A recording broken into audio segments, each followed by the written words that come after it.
बताती हूँ। चौथी मर्तबा मेरी वाल ने खुद एक बाबर नाम के आदमी को बुलाया, उसको बुला के मुझे कहती है कि आपने उसके साथ सोना है। बच्ची के साथ मौजूद हूँ जिसकी उम्र सिर्फ 13 साल है। मैं क्या मामा वालिद जो मेरे स्टेप फादर हैं उन्होंने मेरे साथ ज्यादती की है। कहती हुण तेरे नाल केड़ी ज्यादती होगी। मैंने कहा कि उन्होंने मेरे साथ ज्यादती यानी कि ज़िना किया। मैंने कहा आप गन पॉइंट के ऊपर ज्यादती किया। तब मेरी एज 11 साल थी।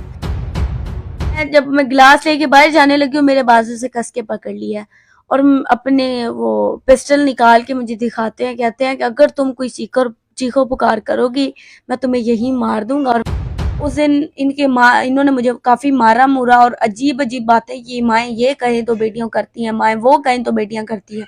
उस दिन मैंने फिरनाइल की गोलियां खा ली। पाकिस्तान की दर्दनाक कहानी भाई, एक बेटी को उसका ही सगा बाप 11 साढ़े 11 साल की उम्र में उसके साथ गलत तरीके से सुहागरात मनाता रहा। देखो यार, ये जो पति करता है वो पिता कर रहा है अपनी बेटी के साथ। और उस लड़की की कितनी दर्दनाक कहानी है, पाकिस्तान की सच्चाई है, पाकिस्तान की पूरी सच्चाई है। क्या पूरी कहानी आप वीडियो देखिए, वीडियो के बाद आपको समझाने वाला हूँ, तो पहले वीडियो देखते हैं। एक बच्ची के साथ मौजूद हूँ जिसकी उम्र सिर्फ 13 साल है और आज की कहानी क्यामत खेज मंजर है जो मैं आपके सामने रखने जा रहा हूँ। यकीन जाने मैं सुन के दिल लरज उठा है कि एक बाप, सुतेला बाप, उसने अपनी इस बेटी के साथ एक बार नहीं, 2 बार नहीं, 3 बार नहीं, बल्कि 20 बार ज्यादती का निशाना बनाया है। और उसकी सगी माँ उसको कैसे सपोर्ट करती रही है। आइए कहानी क्या है इसी बच्ची से जानते हैं। अस्सलाम वालेकुम। वालेकुम अस्सलाम। बेटा क्या नाम है आपका? मरियम। मरियम। मरियम, मुझे ये बताओ कि आपका ये सुतेला बाप कैसे है और जो आपका असल बाप है उसको आप कब छोड़ के कैसे गई, ये कहानी क्या है? ये कहानी ऐसे है कि हम जब छोटे थे तो अपने वालिद साहब के पास रहते थे। तो जब हम अपने वालिद साहब के पास रहते थे तो हमारे वालिद ने हमें कुरान पाक भी पढ़ाते थे, स्कूल भी पढ़ाते थे। तो उन्होंने हमें बचपन से ये बताया था कि हमारी वालदा की डेथ हो गई है। तो जब हमें कोरोना की छुट्टियाँ हुई थी तो तब हम इधर शाहपुर कांजरा में आए थे और शाहपुर कांजरा में हमने एक क्वार्टर लिया था। क्वार्टर जो हमने लिया था उसके साथ ही एक औरत रहती थी जिसका ताल्लुक कुछ अरसा पहले मेरी वालदा के साथ था। मेरी वालदा को जानती थी। तो उसने मेरे वालिद साहब को देखा तो वो पहचान गई कि ये तो मेरी सहेली का शौहर है। तो उसने हमसे पूछा, एक दिन बाबा घर नहीं थे तो हमारे घर आई, हमसे पूछती है कि आपकी वालदा कहाँ है। हमने कहा कि हमारी वालदा की डेथ हो गई। कहती है आपको किसने कहा? मैंने कहा हम छोटे थे तो उनकी डेथ हो गई, हमारे बाबा बताते हैं। कहती है कि आपकी वालदा का नाम अनारा बीबी है। मैंने कहा हाँ जी। कहती है आपकी नानो का नाम जन्नत है। मैंने कहा हाँ जी। कहती है कि वो जिंदा है, वो तुम्हारी मामा मेरी सहेली है और तुम्हारे बाबा झूठ बोलते हैं। तो उसकी बात सुन के मैं हैरान हो गई, लेकिन मैंने उस पर यकीन नहीं किया। उसने मुझे एक तस्वीर दी मेरी वालदा की, उसको भी देख के मैंने कहा, हमने तो वालदा को बचपन से ही देखा हुआ था, हमें तो इतनी जान पहचान नहीं थी, हमने फिर भी उन पर यकीन नहीं किया। जब शाम को हमारे वाले साहब घर आए तो उनसे हमने पूछा कि ये औरत कौन है। मेरे पापा कहते हैं कि ये औरत तो तुम लोगों की माँ है, तो तुम लोगों को ये तस्वीर कहाँ से, किसने दी है? मैंने कहा बाबा हमको ये आंटी ने दी है और आप हमें कहते हैं कि आपकी मामा की डेथ होगी, वो जिंदा है। बाबा कहते हैं हाँ वो जिंदा है लेकिन उसका कैरेक्टर ठीक नहीं है। हमने कहा ठीक है। मेरे मामा से मिलने का शौक था। एक दिन गुजरा, उससे अगले दिन एक उसी औरत ने हमें कहा कि अपनी मामा से मिलना है। हमने कहा जी। कहती ठीक है मैं आपको मिलवा के वापस ले आऊंगी। हम बाहर घर से थोड़ा दूर गए, उसने कॉल की, मेरी वालदा आई रिक्शे पे, तो उनके शौहर भी साथ थे, उनके 2 बेटे हैं वो भी साथ थे। आपके असल जो वालिद है उनका नाम क्या है? मोहम्मद तुफैल। मोहम्मद तुफैल। जी। और आप यहाँ पे अपने अपने असल वालिद के साथ, सगे बाप के साथ रह रही थी और आपका वालिद यहाँ पे कोई काम शाम करने के लिए आप लोग यहाँ शिफ्ट हुए थे? जी जी। तो आप यहाँ से गई अपने हमसाई के साथ और उसने आपकी जो सगी वालदा है उसको बुलाया और आपके जो सुतेला बाप है वो उसके साथ है। जी जी। सही है। कहाँ गए फिर आप लोग? हम गए थे ओपीएफ काला झाड़, LD इशारा है उसके साथ है, लाहौर के अंदर ही है। उधर हम रहते रहे हैं तकरीबन, उधर हम रहे हैं 1 डेढ़ साल। वहां से फिर हम शिफ्ट हुए हैं बैरिया टाउन, अठोवाल। उधर हम रहे हैं। पहले उनका कैरेक्टर दोनों का ठीक था। मेरे पापा ने केस भी किया था। हम केस में तारीख जब हुई तो हम गए, तो हमने बयान दिया कि हम अपनी वालदा के साथ रहना चाहते हैं। उधर जो अच्छा, आप पहले अपने वालिद के साथ सारी ज़िंदगी गुजारी है आपने और जब आपको पता चला कि आपकी वालदा ज़िंदा है तो आप अपनी वालदा के पास चली गई। जी जी और जब आप वालदा के पास गई तो फिर उसके बाद आपके वालिद ने केस किया कि मुझे अपनी बेटियां वापस चाहिए क्योंकि आप वहाँ रुक गई थी। जी जी। ठीक है, आपको वालदा के साथ रहना अच्छा लगा। अच्छा लगा। अच्छा, तो फिर केस हुआ, आपका वालिद हार गया केस। जी जी। केस हारने के बाद आप फिर वालदा के पास वापस चली जी गई। वालदा के पास। अच्छा, इस अरसे के दौरान आपको कोई चीज़, कोई गलत फहमी, कुछ कुछ महसूस हुआ अपने उस सौतेले बाप के साथ या आपकी वालदा के करैक्टर में? कुछ भी महसूस नहीं हुआ, तो उन्होंने महसूस करवाया ही नहीं। बाद में हमें जब ये केस हार गए बाबा मेरे, उसके बाद हमें ये जब केस कितने अरसा चलता रहा?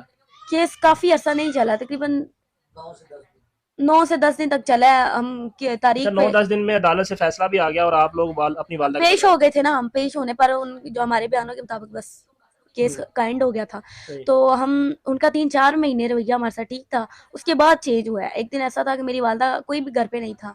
मेरे वालिद साहब ऊपर से आए, मुझसे पानी मांगा, गर्मियों के दिन थे, पानी मैंने दिया है। उस वक्त मुझे कहते हैं बैठ जाओ, जैसे हम बैठे हैं ऐसे ही बैठ गई मैं उनके, थोड़ा सा फासला था। कहते हैं कि क्या मसला है, मुझसे दूर क्यों बैठे हो, इस तरह की अजीब अजीब बातें मुझसे करने लगे। तो जब मैं गिलास लेके बाहर जाने लगी हूँ, मेरे बाजू से कस के पकड़ लिया और अपने वो पिस्टल निकाल के मुझे दिखाते हैं। कहते हैं कि अगर तुम कोई चीखो पुकार करोगी, मैं तुम्हें यहीं मार दूंगा और मैं चला जाऊंगा। मैं कहूंगा खुदकुशी से खुद किया, मुझे क्या पता, क्योंकि उन्होंने घर में भी असला रखा हुआ था। तो वो घर से फरार हो गई ये काम करके। मेरी वालदा आई, मैं रो रही थी बैठी, सर मेरे से दुपट्टा उतरा हुआ। तो मेरी वालदा कहती हैं कि क्या हुआ है, आप किसका भग्गल डाल के बैठी हो। ये पंजाबी की एक रस्म, मतलब अजीब अल्फाज है। अल्फाज है। मुझे कहती है आप किसका भग्गल डाल के बैठी हो। मैं चुप कर गई। मैंने कहा आप बैठेंगी, मेरी बात सुनेंगी। कहती हाँ बोलो। मैं कहा जो क़यामत आज मुझसे गुजरी है ना, खुदा करे किसी की बेटी से ये ना गुजरे। कहती अब तेरे, कहती पंजाबी में हुण तेरे उत्ते केड़ा पहाड़ टेक गया है। मैं कहा मम्मा, वालिद जो मेरे स्टेप फादर हैं उन्होंने मेरे साथ ज्यादती की है। कहती हुण तेरे नाल केड़ी ज्यादती होगी। मैंने कहा कि उन्होंने मेरे साथ ज्यादती यानी कि ज़िना किया है। मैंने कहा आप मामा, आपने भी उम्र गुजारी है, आपने भी दर दर के ठुड्डे खाए हैं, तो आपको इतना तो पता होगा ही। कहती है चलो ठीक है, मैं उससे पूछ लूंगी। सुनी अनसुनी सी बात करती। अच्छा, आपकी वालदा के कानों पे कुछ जूं तक नहीं रेंगी कि एक बेटी के ऊपर इतना बड़ा जुल्म हो गया और उसने कहा चलो कोई बात नहीं, मैं पूछ लूंगी उससे। बस इतनी सी बात की है। वही तो मैं कह रही हूँ कि उन्होंने मुझसे आते ही ये कहा कि उन किन्ना बगल पाई बैठी है, इस तरह की पंजाबी में मुझे कहा उन्होंने। इससे पहले कोई हरकतें की आपके वालिद ने आपके साथ इस तरह की जो आपने अपनी वालदा को बताई हो? नहीं, इस तरह पहले कुछ भी नहीं किया, ये फर्स्ट टाइम था। अच्छा, फर्स्ट तब टाइम उसने गन पॉइंट के ऊपर आपके साथ जाती की? जी है, और गन पॉइंट के ऊपर जाती किया। तब मेरी एज 11 साल थी। और उसके बाद 3 से 4 मरतबा फिर हुई। चौथी मरतबा एक बाबर नाम का आदमी है, तो मैं जब जितनी दफा मुझसे हुआ है मैं अपनी वालदा को बताती रही हूँ। चौथी मरतबा मेरी वालदा ने खुद एक बाबर नाम के आदमी को बुलाया है। उसको बुला के मुझे कहती है कि आपने उसके साथ सोना है। मैं हैरान और परेशान, मैंने इतनी बात की। मैंने कहा आप माँ हैं क्या चीज़ है। मैंने कहा आप गैर मर्द के साथ सोने को मुझे क्यों कह रही हैं। तब उन्होंने मेरे मुंह पे एक थप्पड़ मारा है। जब रात गुजर गई, रात को उन्होंने भी वही किया जो मेरे स्टेप फादर करते रहे हैं। बेटा अभी आपकी 13 साल उम्र है जी और जी। जब ये वाकया हुआ है तब आपकी उम्र कितनी थी? तब मेरी ये तकरीबन 11.5 साल मेरी उम्र थी, जब बाबर का वाकया मेरे साथ पेश आया है। तो 11.5 साल तब मेरी उम्र थी। और वो बाबर कितने साल का बंदा था? वो काफी उम्र का बंदा है, पठान है। तो उसको मैं नहीं जानती, वो इनके खानदान में से वट्टू वगैरह, ये इनकी तो भाई देखा आपने और सुना भाई कैसे दर्दनाक कहानी है पाकिस्तान के अंदर लड़कियों की, महिलाओं की, जहाँ पर एक धर्म अपने आप को इतना ऊंचा बताता है कि हम सबसे अच्छे हैं, हमारे धर्म के अंदर लड़कियों को इज्जत है, बहुत अच्छे संस्कार हम देते हैं। अरे भाई होंगे, लेकिन हमें दिखाई नहीं देते यार। ये मासूम सी लड़की यार, इसकी 11 साल उम्र, अपनी माँ के पास गई, इसकी माँ ने थोड़ी सी भी जिम्मेदारी ना समझी, और आप तो एक गैर मर्द या फिर मान लो भाई दूसरे पति के साथ रहती थी और अपनी ही बेटियों को बोलती है कि तुम भी इसकी पत्नी बन जाओ, इसके साथ सुहागरात मना लो। यार इतनी गंदी कंडीशन किसी देश में है तो सिर्फ पाकिस्तान के अंदर है कि वहाँ पर बहन और बेटियों में कोई फ़र्क और बहुओं में कोई फ़र्क नहीं रखा जाता, बिल्कुल नहीं रखा जाता भाई। वो हर एक औरत को अपनी हौस का निशाना बनाते हैं, हर एक औरत को सिर्फ अपने भोग का जरिया मानते हैं। ये पाकिस्तानी बाप की कहानी थी दोस्तों। और मुझे तो अब शर्म उन लोगों पे आ रही है, उन पे हंसी आ रही है मुझे, जो लोग पाकिस्तान जाने की बातें करते हैं। बहुत लोग चिल्लाते रहते हैं हमारी इंडिया में कि हमें तो पाकिस्तान जाना है। इवन कश्मीर के कुछ लोग हैं भाई जो बोलते हैं हमें तो पाकिस्तान जाना है। तो भाई उनके लिए वीडियो है, तो प्लीज़ इस वीडियो को पाकिस्तान जाने से पहले ज़रूर देख लेना। और जाओ तो भाई अपनी बेटियों को, बहनों को लेके मत जाना, और जाओगे तो आप देख सकते हो कैसा हल हो सकता है। दोस्तों आपकी क्या राय है प्लीज़ कमेंट में ज़रूर लिखिएगा। और भाई राम मंदिर का उद्घाटन 22 जनवरी को होने वाला है, तो जय श्री राम लिखे बिना कमेंट में बिल्कुल भी मत जाना। मिलूंगा आपसे नेक्स्ट वीडियो में, तो बाय बाय, जय हिंद, जय श्री राम।